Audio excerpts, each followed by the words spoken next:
الحمدللہ وکفا وسلام علی عبادہ الذین اصطفیٰ اما بعد۔ ناظرین و سامعین، السلام علیکم ورحمۃ اللہ وبرکاتہ۔ آج کی اس مجلس میں امتحانات خلیل اس عنوان کے تحت آپ کے سامنے چند ایک گزارشات پیش کی جائیں گی۔ معزز ناظرین، ذوالقعدہ کے آخری ایام چل رہے ہیں۔ آنے والا مہینہ ذی الحجہ کا ہے۔ اس مہینے کے اندر مسلمانوں کی عظیم عبادات میں سے ایک اہم عبادت جس کو ہم قربانی کرتے ہیں، اس عنوان کے تحت یعنی اسی کا ایک حصہ ہے امتحانات خلیل، وہ آج آپ کے سامنے مختصر بیان کی گئی۔ قرآن مجید کے اندر اللہ رب العزت نے ارشاد فرمایا وَإِذِ ابْتَلَىٰ إِبْرَاهِيمَ رَبُّهُ بِكَلِمَاتٍ فَأَتَمَّهُنَّ۔ ہم نے ابراہیم علیہ السلام کو چند کلمات کے اندر، چند چیزوں کے اندر آزمایا، فَأَتَمَّهُنَّ، وہ پورے ہوئے۔ اب وہ چند چیزیں کیا تھیں؟ مفسرین نے بہت ساری باتیں لکھی ہیں، لیکن ان سے ہٹ کے جو مشہور ہیں وہ آپ کے سامنے بیان کی جائیں گی۔ جو علمی بحث ہے اس کو علیحدہ رکھ کر 4 امتحان حضرت ابراہیم صلی اللہ علیہ السلام کے مشہور ہیں، اور جو ہر ایک انسان کو 4 چیزیں محبوب ہوتی ہیں: جان، مال، اولاد اور بقا۔ اللہ رب العزت نے حضرت ابراہیم صلی اللہ علیہ السلام کو 4 چیزوں کے اندر آزمایا، اور حضرت ابراہیم علیہ السلام پورے ہوئے۔ خود اللہ رب العزت نے قرآن مجید کے اندر گواہی دی وَإِذِ ابْتَلَىٰ إِبْرَاهِيمَ رَبُّهُ بِكَلِمَاتٍ فَأَتَمَّهُنَّ، اور دوسرے مقام پہ ارشاد فرمایا وَإِبْرَاهِيمَ الَّذِي وَفَّىٰ۔ حضرت ابراہیم صلی اللہ علیہ السلام اللہ کے نبی ہیں۔ آپ کا لقب جد الانبیاء کے انبیاء کرام علیہ السلام کے دادا۔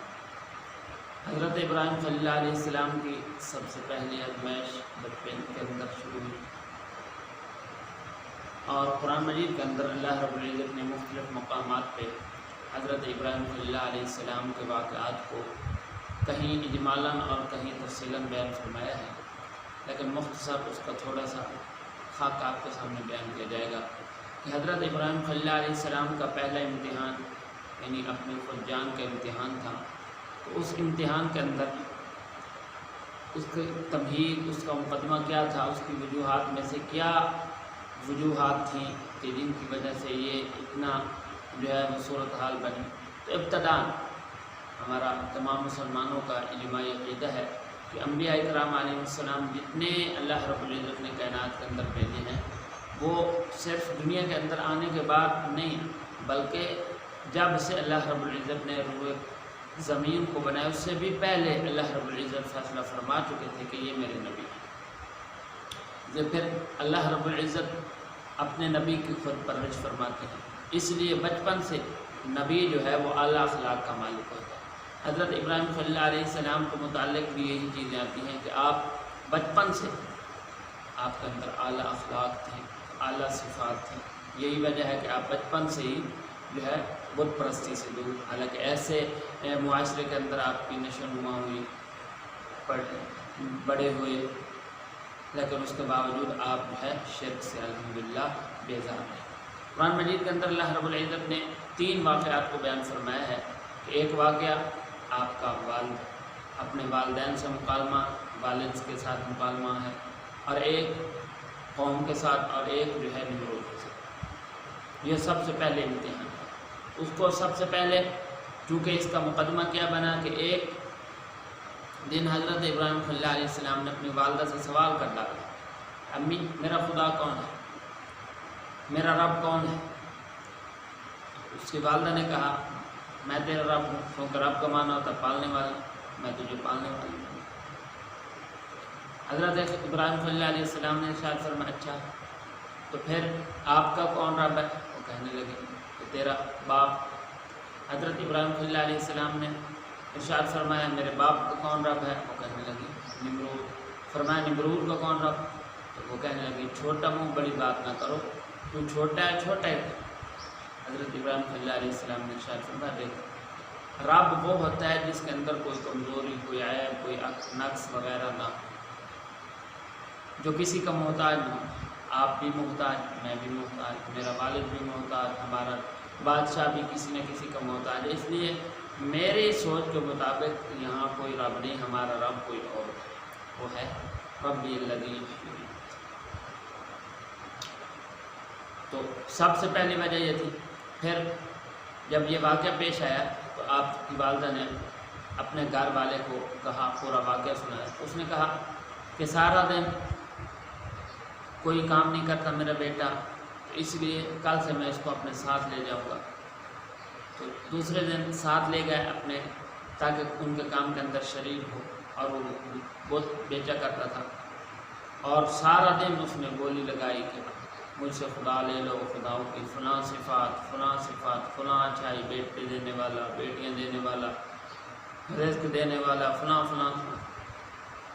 اور ہمارے معاشرے کے اندر بھی یہ ہوتا ہے کہ جب کوئی آدمی کسی چیز کو بولی لگاتا ہے تو ساتھ میں دوسرا آدمی جب اس کے ساتھ ہوتا ہے تو وہ اس کی تصدیق کرتا ہے، لیکن حضرت ابراہیم صلی اللہ علیہ السلام تصدیق کی بجائے تردید فرماتے ہیں کہ اگر کسی کی عقل نہ ہو اور ان کو وہ خدا سمجھے تو وہ خدا لے لے، یہ بت ہیں، یہ کار کچھ نہیں سکتے، نفع نقصان کے مالک نہیں۔ یہی وجہ اتنے دن حضرت ابراہیم صلی اللہ علیہ السلام ساتھ گئے تو ان کا کوئی بت تک نہ چل گیا۔ پھر اس کے بعد حضرت ابراہیم صلی اللہ علیہ السلام کا مکالمہ قرآن مجید کے اندر بیان فرمایا گیا، اس قال ابی یا ابنی مَ تَعْبُدُ مَا لَا يَسْمَعُ وَلَا يُبْصِرُ۔ ابا جی ایسی چیزوں کی عبادت کیوں کرتے ہو جو نہ نفع کے نقصان کے مالک، نہ نفع کے مالک، نہ نقصان کے مالک، نہ کچھ سن سکتے ہیں نہ کچھ کر سکتے ہیں، ایسی چیزوں کو کیوں تم جو ہے وہ معبود بناتے؟ بڑی تفصیل کے ساتھ وہاں ذکر ہے، تو بڑے ادب کے لحاظ سے ان کو سمجھایا، لیکن وہ نہ مانے، ساتھ ساتھ دھمکی دی، لَأَرْجُمَنَّكَ وَاهْجُرْنِي مَلِيًّا، کہ میں تجھے رجم کروں گا اگر تم جو ہمارے بتوں کو برا بھلا کہتے رہتے ہو، میں تمہیں تو نہیں۔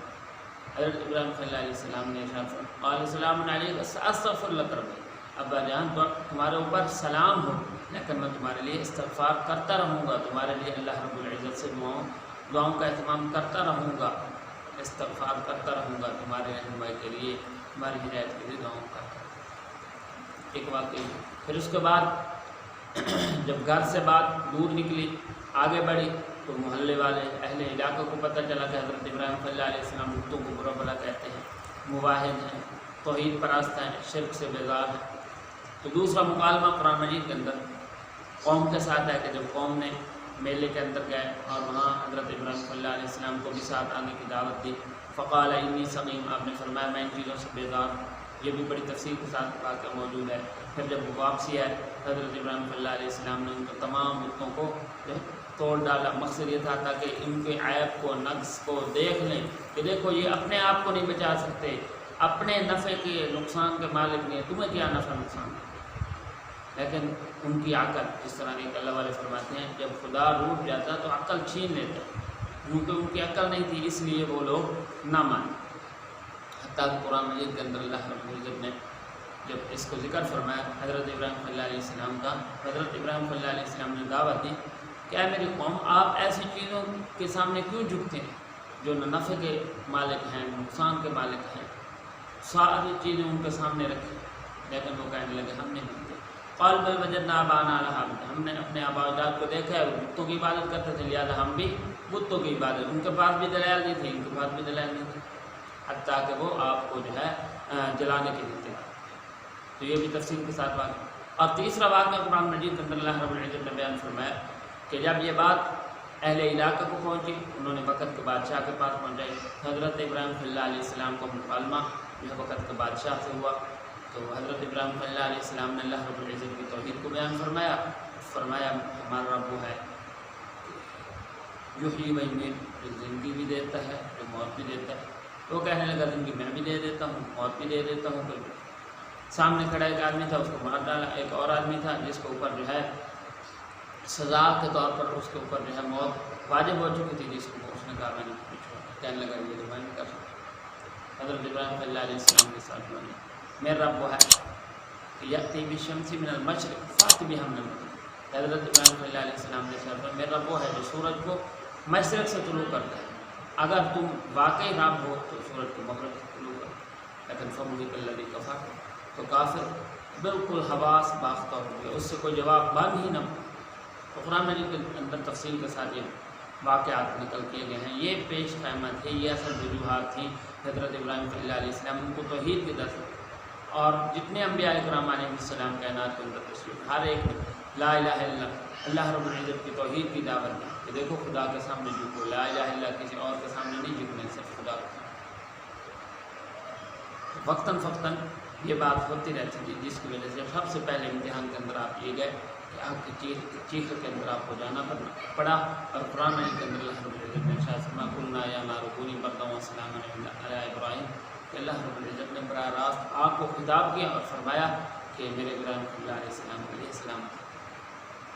یہ سب سے پہلے امتحان تھا، کیونکہ دلائل کی دنیا کے اندر جب ان کے پاس دلائل ختم ہو گئے تو انہوں نے جو ہے اپنا زور آزمایا، اپنا زور دکھایا، دیکھو ہمارے پاس کتنی جو پہلے امتحان. پھر اس کے بعد آپ کا امتحان آیا مال کا، تو آپ نے مال اللہ کے حکم پہ خرچ، یہ بھی آپ کے اوپر امتحان. پھر آپ کے اوپر امتحان آیا وطن کا، کہ اللہ رب العزت نے ایسا بیٹا دیا جو اتنے مختلف روایات کے اندر، ایک روایت کے اندر 86 سال آتا ہے، ایک روایت کے 90 سال 95 مختلف روایت کے. تو اتنے بڑھاپے کے عالم کے اندر بیٹا دیا. پھر حکم یہ تھا کہ اے ابراہیم اپنے بیٹے کو اور اپنی بیوی کو چھوڑ کے چلے. لیکن حضرت ابراہیم صلی اللہ علیہ السلام نے اللہ رب العزت کے حکم کو مانا، اپنی بیوی کو بھی چھوڑ دیا، اپنے بیٹے کو بھی چھوڑ دیا، کیونکہ اللہ رب العزت کا حکم تھا، اس لیے اللہ رب العزت کے حکم کو سر فرست رکھا. یہ بھی آپ کو اوپر آزمائش تھی. حالانکہ وطن کسی ہر ایک انسان کو پیارا ہوتا ہے، وطن جو ہے کوئی نہیں چھوڑتا، لیکن چونکہ خدا کا حکم تھا. پھر آخری حکم، آخری جو آزمائش تھی وہ اولاد کی ہوتی ہے، اور اولاد کے لیے انسان سب کچھ چھوڑ دیتے ہیں. قرآن مجید کے اندر اللہ رب العزت نے ارشاد فرمایا انما اموالکم واولادکم فتنہ، مال و دولت بھی آزمائش ہے، لیکن اس کے ساتھ ساتھ تمہاری اولاد بھی تمہارے لیے آزمائش ہے، بہت بڑی آزمائش ہے کہ ہم اولاد کے لیے سب کچھ قربان کر دیں.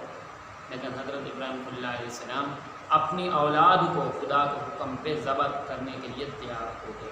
یہ کائنات کے اندر ایک انوکھا واقعہ تھا، لیکن آپ خدا کے حکم کے سامنے جھک گئے، کیونکہ آپ کا دین دین حنیف، جس کا مطلب یہ انی وجہت وجہ الذی فطر السماوات والارض حنیفا وما انا من المشرکین، میں اپنی اس جبین کو، اپنی اس پیشانی کو خدا کے سامنے جھکا. قرآن مجید کے اندر اللہ رب العزت نے ارشاد فرمایا ان صلاتی و نسکی و محیای و مماتی للہ رب العالمین. حضرت ابراہیم صلی اللہ علیہ السلام نے ارشاد فرمایا کہ میری نماز، میری قربانی، میری زندگی، میرا دنیا سے چلا جانا اللہ رب العزت کے حکم کے تابع ہے. یہی وجہ ہے حضرت ابراہیم صلی اللہ علیہ السلام اللہ رب العزت کے حکم کو سر فرست، سامنے اولاد آتی چھوڑ دیتے، بیوی بچے آتے چھوڑ، سب کچھ چھوڑ دیتے، لیکن خدا کے حکم کو نہیں چھوڑ. تو حضرت ابراہیم صلی اللہ علیہ السلام کی اندر آزمائشیں تھی. انشاءاللہ واقعہ قربانی کے اندر ہم تفصیل سے بیان کریں گے، لیکن چونکہ آزمائش کو مفصل ہے بیان کرنا مقصود تھا، تو 4 آزمائش علماء کرام فرماتے ہیں 4، اور یہ 4 چیزیں ہر ایک انسان کو بہت محبوب ہوتی ہیں، جان، مال، اولاد اور وطن. لیکن حضرت ابراہیم صلی اللہ علیہ السلام نے چاروں آزمائشوں کے اندر 100% پورے اترے.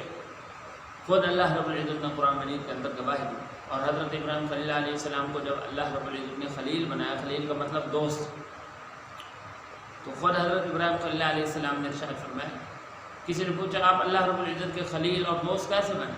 آپ نے ارشاد فرمایا بدلت نفسی للنیران، میں نے اپنی جو ہے جان کو آگ کے اندر پیش کیا، ومالی للضیفان، میں نے اپنے مال کو مہمانوں کے اوپر خرچ کیا. کہ آپ کی مہمانی کے واقعات قرآن مجید کے اندر مختلف احادیث کے اندر ملتے ہیں. قرآن مجید کے اندر اللہ رب العزت نے ارشاد فرمایا هل اتاک حدیث ضیف ابراہیم المکرمین، ابراہیم علیہ السلام کے واقعات، مہمانی کے واقعات پڑھیے، ان پہ عمل کیجیے تاکہ تمہارے اندر بھی یہ صفت ہو، تم بھی مہمان نواز. آپ مہمان کے علاوہ کھانا تک نہیں کھاتے. ومالی للضیفان وقلبی للرحمن، اپنے دل کو خدا کے حکم کے تابع کرو، کہ جس طرح اللہ رب العزت کا حکم ہوگا میں اسی طرح اپنے بیٹے کو قربان کرنا. وولدی للقربان بدلت نفسی للنیران، اپنے آپ کو آگ کے اندر پیش کیا. وولدی للقربان، اپنی اولاد کو، اپنے بیٹے کو قربان کرنے کے لیے. کائنات کے اندر ایک انوکھا واقعہ تھا کہ کوئی اپنے بیٹے کو قربان کرتا ہے، لیکن کیونکہ خدا کا حکم تھا، آزمائش تھی، امتحان تھا. ویسے ہر ایک انسان کا آزمائش، ہر ایک انسان کا امتحان ہے. لیکن حضرت ابراہیم صلی اللہ علیہ السلام چونکہ اللہ رب العزت کے مقرب انبیاء کرام انبیاء الحمدللہ تمام اللہ رب العزت کے محبوب ہوتے ہیں، لیکن جتنا کوئی زیادہ درجے والا اللہ رب العزت کے ہاں ہوتا ہے، اللہ رب العزت اتنا زیادہ اس آدمی کو، اس اپنے بندے کو آزماتے ہیں۔ تلک الرسل فضلنا بعضهم علی بعض، رسول سارے شان والے، لیکن بعض کو بعض پر فضیلت دی گئی، وہ اللہ رب العزت جانتے ہیں۔ جس کو اللہ رب العزت نے جو مقام دیا، وہ اللہ رب العزت جس کے وہ مقام کے لائق تھے، جو ان کے لیے مناسب تھا، اللہ رب العزت نے وہ مقام دیا۔ لیکن چونکہ حضرت ابراہیم صلی اللہ علیہ السلام اعلیٰ یعنی انبیاء کرام علیہ السلام کے اندر شامل تھے، اس لیے اللہ رب العزت نے اپنے نبی حضرت ابراہیم صلی اللہ علیہ السلام کو اسی انداز سے آزمایا، اور خود اللہ رب العزت نے قرآن مجید کے اندر گواہی دی کہ ابراہیم الذی وفا، کہ ابراہیم علیہ السلام نے ہمارے ساتھ وفا۔ امتحانات خلیل مختصر بیان کیے گئے کہ اللہ رب العزت نے امتحانات خلیل حضرت ابراہیم علیہ السلام کو آزمایا۔ حالانکہ میری اور آپ کی ہر ایک انسان کی آزمائش ہے دنیا میں۔ خود اللہ رب العزت نے قرآن مجید کے اندر ارشاد فرمایا الذی خلق الموت والحیات لیبلوکم ایکم احسن عملا، میں نے موت اور حیات کو بنایا اس لیے تاکہ میں آزماؤں کہ کون سا بندہ ہے جو سب سے اچھے عمل کرتا ہے، جو میرے حکم کے سامنے جھکتا ہے۔ پھر جو اللہ رب العزت کے جتنا زیادہ قریب ہوتا ہے اتنا زیادہ اللہ رب العزت اس کو آزماتا ہے۔ جتنا بڑا امتحان ہوتا ہے اتنا بڑے انعامات ہوتے ہیں۔ تو اللہ رب العزت نے حضرت ابراہیم صلی اللہ علیہ السلام کو جب آزمایا، آپ آزمائش کے اندر پورے اترے، پھر اللہ رب العزت نے انعامات سے نوازا۔ ایک انعام نے دی، انعامات سے نوازا۔ انشاءاللہ العزیز اگلی چند مجلس کے اندر انعامات رب جلیل اس کو بھی بیان کیا جائے گا، لیکن آج کی اس مجلس میں ہم نے آپ کے سامنے بیان کیا امتحانات خلیل حضرت ابراہیم صلی اللہ علیہ السلام کے بہت سارے امتحان، یعنی 4 مشہور امتحان، جان، مال، اولاد اور وطن۔ آپ ہر ایک امتحان کے اندر کامیاب ہوئے اور 100% قرآن مجید کے اندر اللہ رب العزت نے، اور پھر اللہ رب العزت نے آپ کو جو ہے انعامات سے دیا۔ تو حضرت ابراہیم صلی اللہ علیہ السلام جد الانبیاء ہیں، انبیاء کرام علیہ السلام کے دادا ہیں۔ خود حضور صلی اللہ علیہ وسلم نے ارشاد فرمایا ہم بھی ابا ابراہیم علیہ السلام کے دین پر ہیں، اس لیے دعا ہے اللہ رب العزت ہمیں تمام انبیاء کرام علیہ السلام کے نقش قدم پر چلنے کی توفیق عطا فرمائے، اور تمام انبیاء کرام علیہ السلام کے ساتھ محبت کرنے کی توفیق عطا فرمائے۔